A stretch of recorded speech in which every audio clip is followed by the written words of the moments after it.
Hello everyone, मैं हूं doctor Surabhi Solanki और आप देख रहे हैं मेरा चैनल डॉक्टर सुरभि की प्रेगनेंसी टिप्स।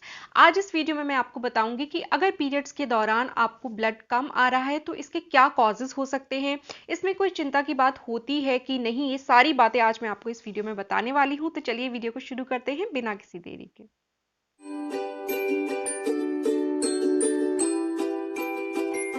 सभी महिलाओं के पीरियड एक जैसे नहीं होते हैं। सबका जो पीरियड का साइकिल होता है, ड्यूरेशन होता है और जो क्वांटिटी होती है ब्लड लॉस की, वो डिफरेंट होती है, अलग अलग होती है। और कई बार एक ही लेडी में भी जो डिफरेंट टाइम्स पर या डिफरेंट एज में जो उनका पीरियड का फ्लो होता है उसमें थोड़े वेरिएशंस आ सकते हैं। ड्यूरेशन जो साइकिल की है उसमें वेरिएशंस आ सकते हैं।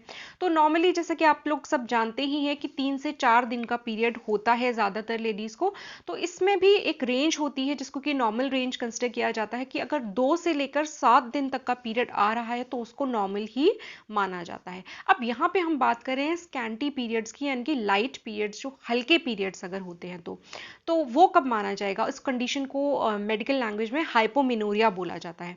तो अगर 2 दिन तक आपके पीरियड आ रहे हैं या 2 दिन से कम आ रहे हैं और ब्लीडिंग आपको स्लाइट होती है, बहुत ज़्यादा ब्लीडिंग नहीं होती है, एक पैड में ही काम चल जाता है, तो उस कंडीशन में कह सकते हैं कि ये हाइपोमेनोरिया की कंडीशन है, यानी कि यहाँ पे ब्लीडिंग आपको कम हो रही है। तो अगर ब्लीडिंग कम हो रही है लेकिन साइकिल रेगुलर है, यानी कि टाइम टू टाइम आपका पीरियड आ जाता है, इरेगुलर नहीं है, डिले नहीं होता है, बहुत अर्ली नहीं आता है, तो इस कंडीशन में ये तो एक बात तय है कि आपकी बॉडी में कोई हार्मोनल इम्बैलेंस जो है वो नहीं है। हार्मोन सही से काम कर रहे हैं, ओव्यूलेशन भी मोस्ट प्रोबेबली सही से हो रहा होगा क्योंकि रेगुलर साइकिल आ रही है। तो इस कंडीशन में जनरली जो कॉज होता है वो यूट्रस से रिलेटेड होता है, उसकी वजह से पीरियड कम आ रहा होता है। लेकिन अगर मेनली आपको इस बात की कंसर्न है कि आपका पीरियड कम आ रहा है तो क्या आपको प्रेग्नेंट होने में कोई दिक्कत हो सकती है, तो ऐसा बिल्कुल भी नहीं है। इस बारे में आप चिंता मत करिए, क्योंकि अगर पीरियड रेगुलर है तो ओव्यूलेशन हो रहा होगा। और ऐसी कई लेडीज जिनमें कि थोड़ा थोड़े लाइट पीरियड्स आते हैं, वो आराम से कंसीव कर लेती हैं और प्रेगनेंसी में भी कोई दिक्कत नहीं होती है। तो ज्यादातर तो ऐसा होता है, तो इसमें चिंता करने की कोई बात नहीं है। अब मैं कुछ ऐसे कॉजेज आपके साथ डिस्कस करती हूँ कि जो कारण हो सकते हैं हाइपोमेनोरिया के, जिसमें कि मे बी आपको डॉक्टर के पास दिखाने की जरूरत पड़ सकती है। तो पहले रीजन से शुरू करते हैं। देखिए, पहला रीजन क्या हो सकता है कि अगर आपके पहले नॉर्मल पीरियड्स आ रहे थे, 3 से 4 दिन के ही आपके पीरियड्स हमेशा आते थे, और एकदम से अभी आपका पीरियड जो है एकदम स्पॉटिंग में बदल गया है या बहुत कम और हल्की ब्लीडिंग हुई है, तो इस कंडीशन में प्रेगनेंसी भी हो सकती है। और इसमें प्रेगनेंसी कंफर्म करने के लिए आपको प्रेगनेंसी टेस्ट करना होगा। तो कई बार ऐसा होता है क्योंकि देखिए, इम्प्लांटेशन ब्लीडिंग भी होती है। अगर आपने मेरे पहले वीडियोस देखे होंगे कि सिम्टम्स ऑफ प्रेगनेंसी के बारे में जो वीडियोस मैंने बनाए हैं, उसमें भी आपको बताया है कि कई लेडीज इम्प्लांटेशन ब्लीडिंग का सिम्टम जो होता है उनमें अपियर होता है। यानी कि जब कंसेप्शन होता है और उसके बाद एम्ब्रियो जो है वो यूट्रस में इम्प्लांट होता है, उस टाइम पे थोड़ी ब्लीडिंग होती है। तो ये जो ब्लीडिंग होती है ये करीब करीब आपका जो एक्सपेक्टेड पीरियड की डेट होती है उसके आसपास हो सकती है, लेकिन आपके नॉर्मल पीरियड से ये लाइट होती है, यानी कि हल्की होती है। तो अगर आप प्रेगनेंसी कंसीव करने के लिए ट्राई कर रहे हैं या आपने अनप्रोटेक्टेड सेक्स किया है और उसके बाद आपका पीरियड मिस तो नहीं हुआ, लेकिन पीरियड एक्सपेक्टेड पीरियड डेट के आसपास आपको स्लाइट स्पॉटिंग या ब्लीडिंग हुई है, तो उस कंडीशन में पॉसिबिलिटी है कि मे बी ये जो ब्लीडिंग है ये प्रेगनेंसी की वजह से हो, यानी कि इम्प्लांटेशन ब्लीडिंग हो, ना कि पीरियड्स वाली ब्लीडिंग। तो ये हो सकता है। तो इसको कैसे क्लैरिफाई करेंगे? प्रेगनेंसी टेस्ट करके इसको क्लैरिफाई कर सकते हैं। और प्रेगनेंसी टेस्ट करेंगे, जो आपकी एक्सपेक्टेड पीरियड की डेट होगी उसके कम से कम 1 हफ्ते के बाद आप प्रेगनेंसी टेस्ट इस केस में कीजिए। दूसरी एक जो कंडीशन हो सकती है वो भी प्रेगनेंसी से रिलेटेड होती है, लेकिन वो एबनॉर्मल प्रेगनेंसी से रिलेटेड होती है। यहाँ मैं बात कर रही हूँ एक्टोपिक प्रेगनेंसी की, यानी कि वो प्रेगनेंसी जो कि यूट्रस में इम्प्लांट ना होने की बजाय पेल्विक एरिया के किसी और हिस्से में, और ज्यादातर केसेस में ये फेलोपियन ट्यूब में इम्प्लांटेशन हो जाता है, उस कंडीशन को कहते हैं एक्टोपिक प्रेगनेंसी। तो इस कंडीशन को बिल्कुल भी इग्नोर नहीं कर सकते और इसका जल्द से जल्द डायग्नोसिस बन जाए वो ही अच्छा होता है। क्योंकि अगर एक बार जो फीटस है वो ज्यादा ग्रो कर गया आपकी फेलोपियन ट्यूब में, तो वहां पे जो ट्यूब होगी वो रप्चर कर जाती है और वहां पे ब्लीडिंग हो सकती है और वो लाइफ थ्रेटनिंग कंडीशन भी साबित हो सकती है। तो वो थोड़ा एक सीरियस कॉज होता है। तो अगर इस टाइप से आपको अगर हमेशा से नॉर्मल पीरियड आ रहा है 3-4 दिन का और अभी आपने अनप्रोटेक्टेड सेक्स आप कर रहे हैं और आपका पीरियड एकदम से लाइट हो गया है, तो वहां पे प्रेगनेंसी का जो चांस है वो होता है। एक्टोपिक प्रेगनेंसी के ऊपर मेरा एक और वीडियो है, उसे आप जरूर देख लीजिएगा अगर आपको थोड़ी डिटेल में इसके सिम्टम्स जानने हैं कि एक्टोपिक प्रेगनेंसी के साथ और क्या क्या सिम्टम्स हो सकते हैं, तो मैं लिंक आपको आई बटन में प्रोवाइड कर दूंगी। दूसरा रीजन जो हो सकता है कि अगर आपके पीरियड्स एकदम से लाइट हो गए हैं, वो ये है कि अगर आपने बहुत कम समय में बहुत ज्यादा वेट गेन कर लिया है या फिर बहुत ज्यादा वेट आपका रिड्यूस हो गया है। मान लीजिए आपने बहुत ज्यादा एक्सरसाइज करी है, थोड़े ही टाइम में आपका वेट काफी रिड्यूस हो गया है या फिर आपका वेट काफी बढ़ गया है थोड़े ही टाइम में, तो ऐसे में जो हार्मोन का बैलेंस होता है बॉडी में वो बिगड़ जाता है। उसकी वजह से भी एकदम से आपकी जो ब्लीडिंग है वो लाइट हो सकती है, ब्लड कम आ सकता है, या फिर ये भी हो सकता है कि पीरियड ही आपका ना आए। तो ये भी एक रीजन होता है लाइट पीरियड्स का या हाइपोमेनोरिया का। तीसरा रीजन जो हो सकता है जिसकी वजह से कि पीरियड कम आ सकते हैं, वो है मेंटल स्ट्रेस। अगर आपकी लाइफ में एकदम से कोई मेंटल स्ट्रेस ऐसा आया है या कोई ऐसी सिचुएशन क्रिएट हो गई है जिससे कि आप काफी मेंटली डिस्टर्ब हो गए हैं, काफी डिप्रेशन में चले गए हैं, तो इस टाइप का कोई भी कॉज जो होता है जिससे आपकी जो मानसिक स्थिति होती है वो अफेक्ट होती है, उससे आपके पीरियड्स भी अफेक्ट हो सकते हैं। तो उसकी वजह से भी लाइट पीरियड हो सकते हैं या फिर हो सकता है कि पीरियड मिस हो जाए या ना आए। चौथा रीजन जो हो सकता है जिसकी वजह से लाइट पीरियड आ सकते हैं, वो है कि अगर आपका थायराइड ग्लैंड जो है वो जरूरत से ज्यादा एक्टिव है, यानी कि आपके थायराइड हार्मोन के लेवल्स जो हैं बॉडी में उनकी मात्रा बढ़ जाती है। इस कंडीशन को मेडिकल लैंग्वेज में हाइपरथायरॉयडिज्म कहा जाता है। तो ऐसी कंडीशन में लाइट पीरियड्स के साथ साथ आप में हाइपरथायरॉयडिज्म के और सिम्टम्स भी नजर आएंगे। जैसे कि शॉर्ट में अगर मैं आपको बताऊं तो हाइपरथायरॉयडिज्म में जनरली क्या होता है कि वेट लॉस होता है, यानी कि बॉडी का वेट अचानक से कम होने लग जाता है। साथ में जो आपकी हार्ट बीट होती है वो बहुत फास्ट चलने लग जाती है या इरेगुलर हार्ट बीट हो जाती है, बहुत ज्यादा स्वेटिंग होने लगती है, इरिटेबिलिटी या चिड़चिड़ाहट बहुत ज्यादा होने वाली होती है।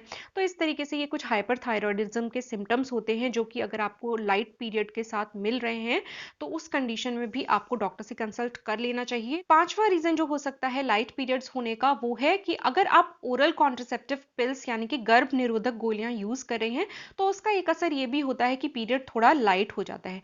इनफैक्ट मैं आपको बताऊं कि कई लोगों में, कई लेडीज में जिनमें की ज्यादा हैवी ब्लीडिंग होती है, उनको doctors oral contraceptive pills prescribe करना इसलिए पसंद करते हैं क्योंकि ओरल कॉन्ट्रासेप्टिव पिल्स से उनकी हैवी ब्लीडिंग की प्रॉब्लम भी सॉल्व हो जाती है, यानी कि ब्लीडिंग भी उनको कम होने लग जाती है। तो इस तरीके से अगर आप गर्भ निरोधक गोलियां यूज करें तो उसमें भी ऐसा होता है कि पीरियड थोड़े लाइट हो जाते हैं, यानी कि स्कैंटी हो जाते हैं। अगला रीजन जो हो सकता है जिसकी वजह से कि आपके पीरियड्स लाइट हो सकते हैं, वो है पीसीओएस यानी कि पॉलिसिस्टिक ओवेरियन सिंड्रोम की अगर आपको प्रॉब्लम है तो वहां पे भी पीरियड्स लाइट हो सकते हैं। पीसीओएस में क्या होता है कि बॉडी में एंड्रोजेंस यानी कि जो मेल हार्मोन्स होते हैं, टेस्टोस्टेरोन जिसमें कि मेन है, उनकी जो अमाउंट होती है बॉडी में वो बढ़ जाती है, जिसकी वजह से कि बॉडी में या फेस पे आपके एक्सेस बॉडी हेयर्स जो हैं वो आ सकते हैं। इसके अलावा इसमें एबनॉर्मल वेट गेन होने लग जाता है, वेट काफी बढ़ने लग जाता है। और आपकी ओवरीज में जब भी आप अल्ट्रासाउंड कराएंगे, अगर पेल्विक अल्ट्रासाउंड, तो ओवरी में छोटे छोटे बहुत सारे सिस्ट्स जो हैं वो नजर आते हैं। तो पीसीओएस तो एक काफी बड़ा टॉपिक है, उस पर बहुत ज्यादा बोला नहीं जा सकता एक शॉर्ट वीडियो में। इसके लिए मैं आपको पीसीओएस का जो मेरा लिंक है एक मेरी प्लेलिस्ट का, वो मैं आपको आई बटन में प्रोवाइड करा दूंगी। तो ये भी एक कारण हो सकता है पीसीओएस में। फिर आपको प्रेगनेंसी कंसीव करने में भी दिक्कत आती है क्योंकि इसमें ओव्यूलेशन जो है वो डिस्टर्ब हो जाता है और कई बार ओव्यूलेशन हो ही नहीं पाता है। तो कई बार इनफर्टिलिटी का आजकल, इनफैक्ट आजकल तो बहुत ही कॉमन कॉज है ये इनफर्टिलिटी का, जो पीसीओएस की कंडीशन हो सकती है।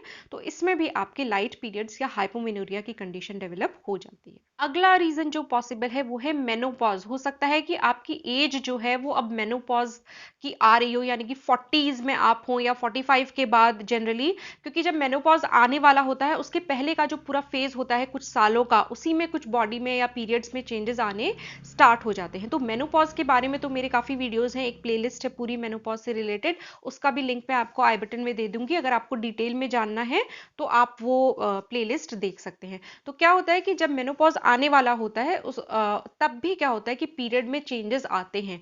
कुछ लेडीज के पीरियड्स थोड़े हैवी हो जाते हैं मेनोपॉज आने से पहले, और कुछ लेडीज के पीरियड्स जो हैं वो थोड़े लाइट हो जाते हैं मेनोपॉज आने से पहले।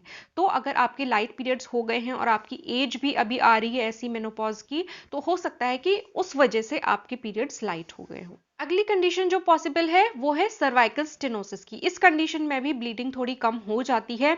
अगर आपके पहले कभी सर्जरी हुई है यूट्रस या सर्विक्स की, सर्विक्स होपफुली आपको पता होगा, जो बच्चेदानी का मुंह होता है, एक छोटी सी नली के फॉर्म में होता है, उसको सर्विक्स कहा जाता है।